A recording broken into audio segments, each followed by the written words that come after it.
Hi, Nicole. Thank you so much for joining us today. I have been waiting and so excited to be hearing and chatting with you about what is happening in Australia with regards to immigration. How are you doing today? I'm good. It's been we're in Melbourne where I'm from, and we are hoping that we will see the end of stage 4 lockdown here pretty soon and join the rest of the country that is pretty much back to normal. So yeah, I'm good. It's good. It's good. Well, thank you for being here. I'm so excited, and I know our listeners are very excited as well.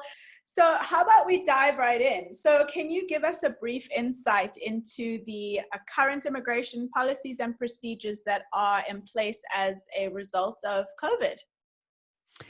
Okay, so at the moment, we are locked in and you're all locked out for the most part.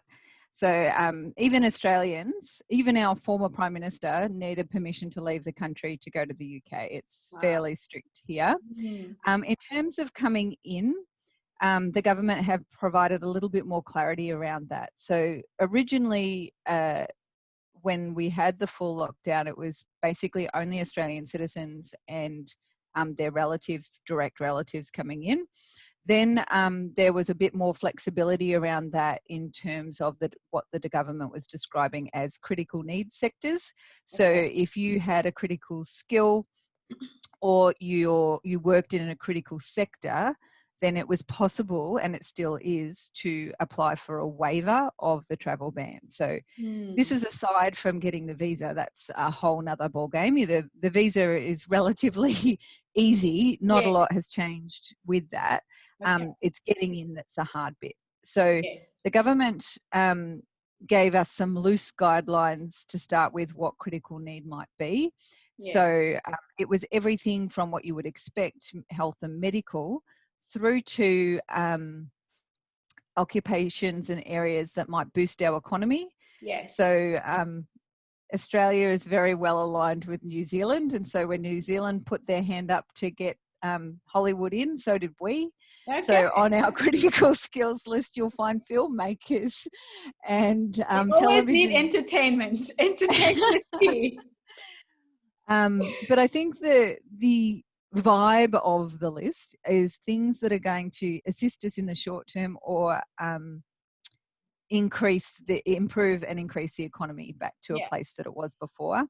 Now, just this week, we saw an additional skills and occupation list added called the PMSOL. And it's got 17 occupations on it. And so these occupations, if you it makes it clear that if you have one of these occupations, you have an employer sponsor, then you can apply for a waiver and you're likely to get in.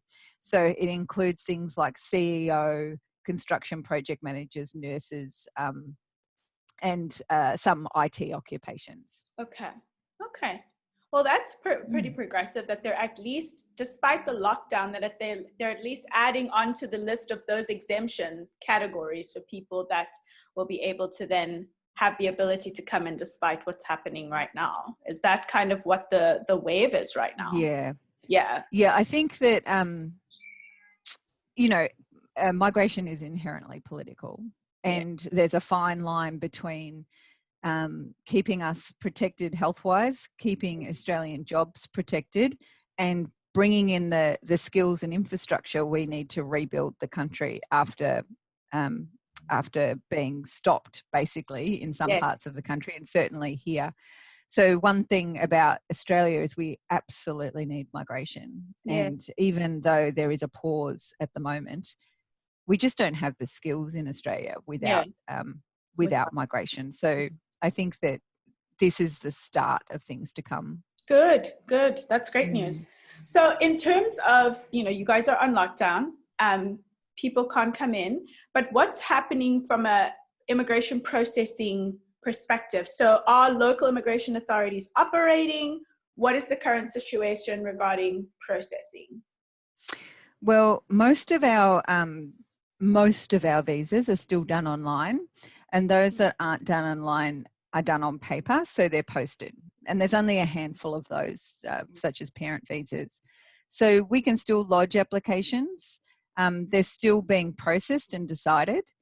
Some are faster than others. So up until about a month ago, we had no student visas processed. You could lodge them, but they weren't being decided. But now they are being decided, Okay. and it's taking a bit longer. So normally you would expect between a day potentially and maybe 2 months for a student visa. But at the moment, they seem to be taking about 4 months to be allocated to a case officer. The government have, they're allocating them all over the world. So I had a French national located in Australia, her case officer was in Thailand. Oh, wow. Okay. Yeah. So Wow. any Australian officers that can do the work, they're being allocated there. In Oh, terms of the supporting infrastructure, so biometrics is a yeah. requirement for many passport holders, and that's not happening anywhere in the world right now. Even countries where, so New Zealand was completely clear of COVID for a while, but I have a client located in New Zealand still couldn't get biometrics. So it's a global decision, it must be, and so we're hoping that will happen soon. But the government know that is normally you only have 14 days to provide biometrics, but they're just allowing it to take however long it takes to get the biometrics. Yes. Things like medicals. So in Victoria, where I'm from, you can't get a medical, you can't get an English test because we are in proper lockdown here. Yeah. Okay. Whereas the rest of the country, they can do all of those Okay. things. They're not in the same level of lockdown. Mm. So yeah, things are still happening. Sometimes they're happening a lot faster and sometimes a bit slower. Okay, well, that's good news to hear that. But with regards to those that are now sort of stuck within the region, are there any concessions or exemptions for them that's been adopted by your government for them that are stuck in the country so that, you know, their visas don't expire or they're not going to be considered undesirable or inadmissible or be punished essentially for being stuck and then having the visas expired? Yeah, well, if you I don't know how much you know about Australian migration, but we're known for being, they're very tough and Mm, very stringent. But the government have actually they've created a special visa for people that are basically just stuck. yes. So there's a number of things they're doing. They're taking a more flexible approach to things like visitor visas. Okay. Normally, it might be difficult to get a visitor visa.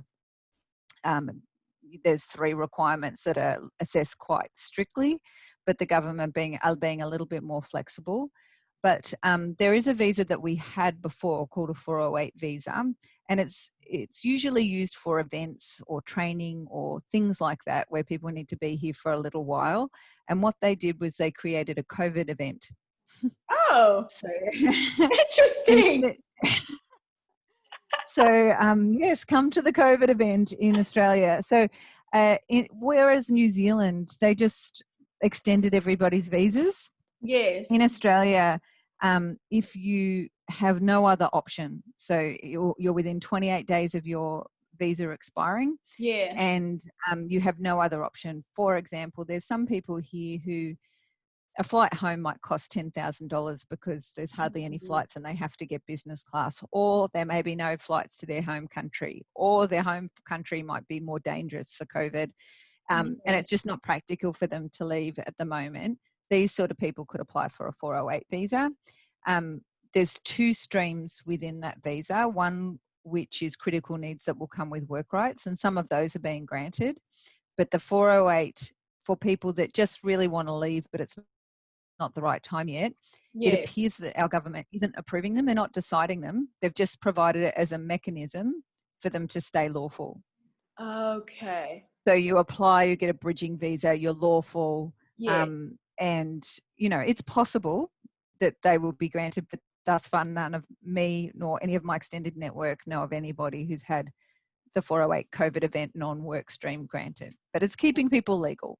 Okay. Um, Well, yeah. the government's also doing things like we have something called superannuation in Australia that every employer is required to pay their employee.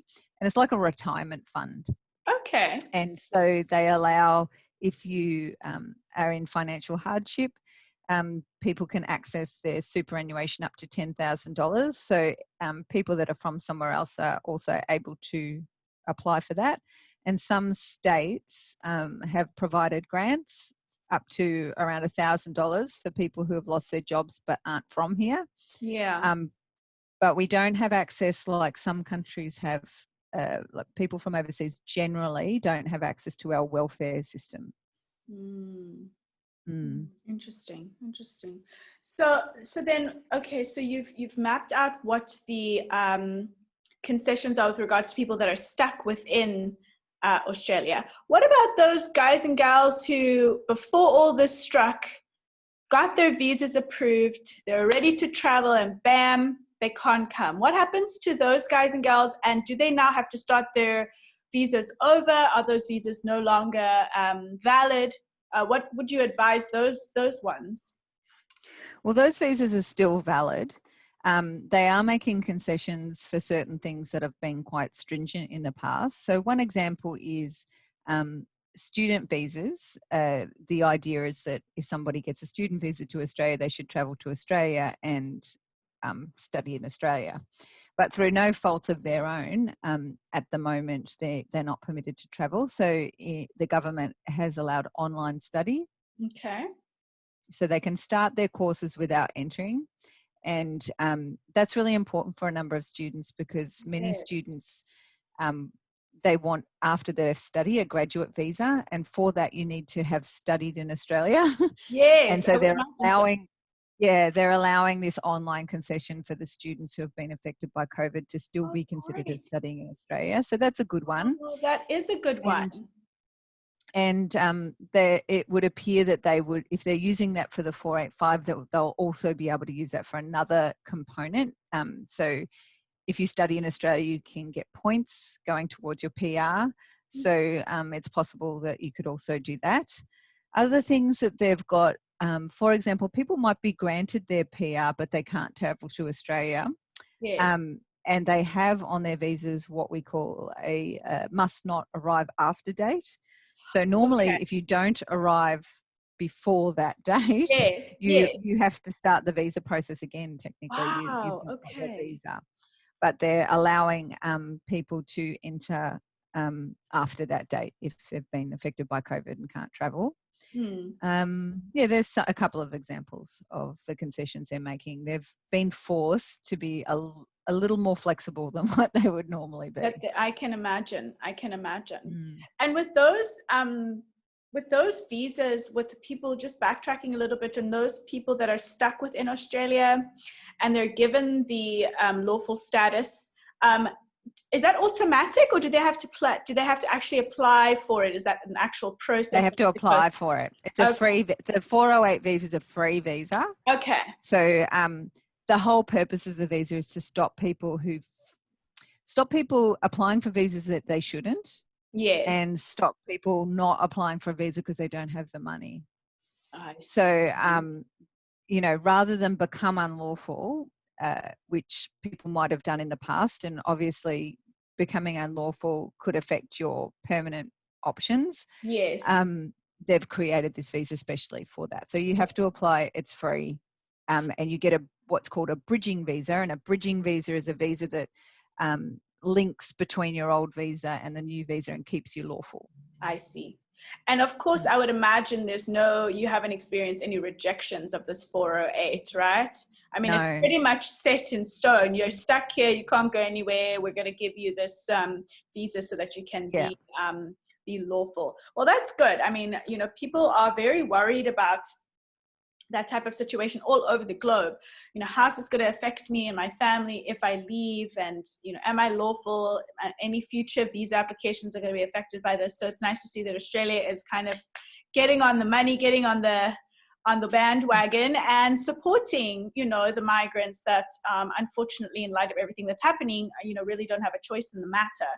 So, but I just want to ask you, so in sort of generally with regards to Australian immigration, are there any industries that are more favored and encouraged to come into your country, or are all industries treated the same, treated fairly, or are there sort of these target industries that Australia really likes to have in their jurisdictions?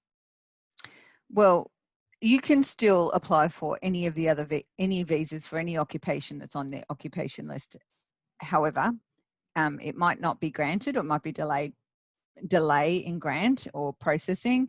And even if granted, you might not come in unless you're one of the priority occupations or areas. So the guidelines that we have are pretty broad.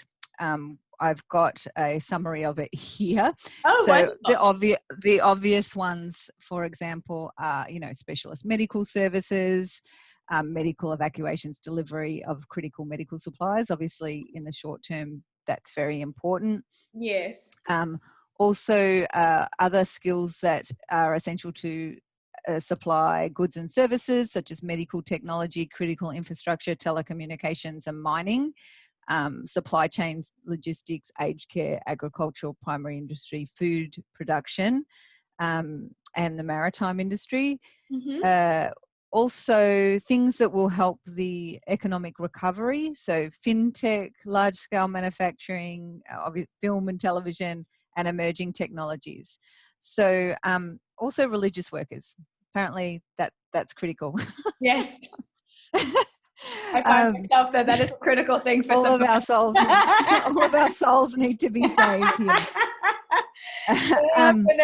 Definitely. So I think there's a lot of critical infrastructure projects happening all over the country, and some of them have been paused. So I think the idea is once, we need to have people here. So as soon as we're able to go back to our semi-normal lives, we'll be able to just take off.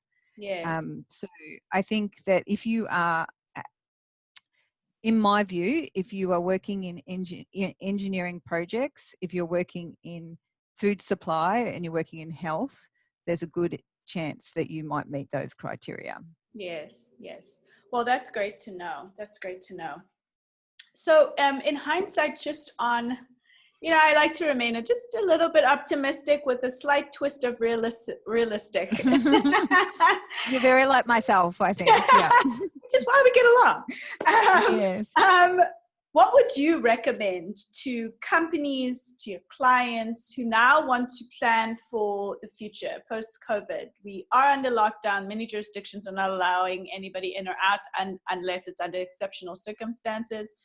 The bar is high. There are backlogs. I mean, what would you say to companies who want to plan? They still want to move their people, their employees in particular, into your jurisdiction. What would you tell them to do in preparation for their future projects that they would like to embark on?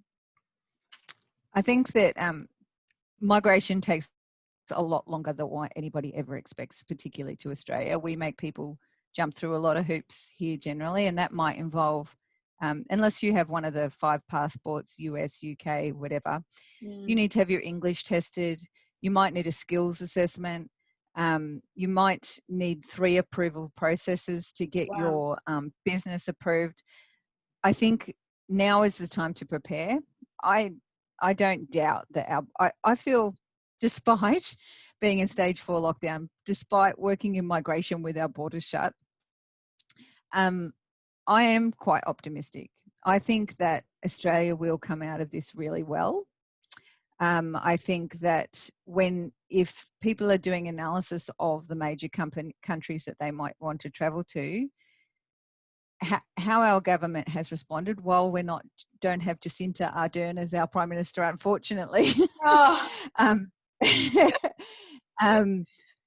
Our response has been pretty good. They've shut the borders for good reason. We are able to shut out danger in this country if we do.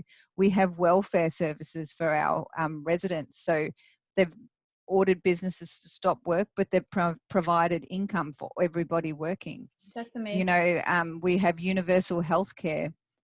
I think that Australia is going to come out of this pretty well. And it's a time to start planning and moving forward and going through the steps. What the worst case is, I would think, if you wanted to bring in an employee, you'd have to get approved as a sponsor, you have to get the position approved and then the visa approved. Worst case is if it's not one of those skilled sectors, you might wait 6 months for them to Yes. enter. But if you Yes. wait until the borders are open, then jump in line because Yes. everybody else is going to try. To So do if the you're same already, thing, yes. yeah, somewhere down the track, then the applications are decided by date order generally. Yes. So if you've started, you're well ahead of everybody who's waiting to see if it will be okay. Yes, yes. That's great advice. And I think now that we're in a time of uncertainty, I think flexibility for companies is imperative.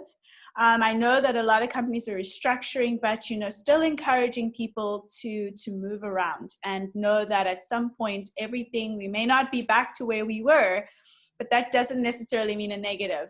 We can push on and push forward and resume, but things would look different, but we never know how amazing things can actually turn out, and new opportunities can be brewing for a lot of these companies and these workers that want to come into your jurisdiction in particular. As we wrap up, is there anything else within the parameters of what we've talked about that you want to leave us with, Nicole? Well, I think I already talked a little bit about it, but I'm, like you are a proud South African, I'm a proud Australian, and I just love it here. And I think that if anybody wants to start preparing to come to Australia, now's the time. Now is the time to, in a time where you might be stuck at home, start planning and start moving forward. If you're a business, start investigating potentially other options. So a business might have wanted to come into Melbourne or Sydney, but you might want to explore whether you look at Western Australia or Northern Territory, who have been virtually unaffected by COVID. You might be able to get your businesses up and running a lot quicker. Overall, in Australia, we have had a very minimal amount, despite being in stage 4 lockdown. Over the whole country, we've only ever had 25,000, less than 25,000, around 23,000 cases of COVID. And Wow. right now we've got less than 3,000. And the response to that by our government is to lock us down, keep us safe, and reduce that number to, and I think that there's something to be said about that. Absolutely. Absolutely. So come on in. Tell me when. I'll help. Tell me when. Yeah. I'm ready, I think it's able. like you, I've lived all over the world, and I love Europe. I love lots of parts of the world, but Australia's pretty great. It's a pretty easy life here when COVID isn't around. It's a good place to be. Yeah. Yeah. Good. Well, I'm so glad that I had this amazing opportunity to talk to you today. I know our listeners are going to thoroughly enjoy this exchange, learn so much about what's going on in Australia with regards to immigration, and just an overall picture on the jurisdiction and just the attractiveness of where you live and the pride that we see in what you do, Nicole. So thank you so much for joining us. I really hope that you have a beautiful rest of your evening, as it is evening on your time, and a beautiful morning here in South Africa. But thank you so much again, and stay in touch. Thank you. Thanks so much for having me. Bye-bye.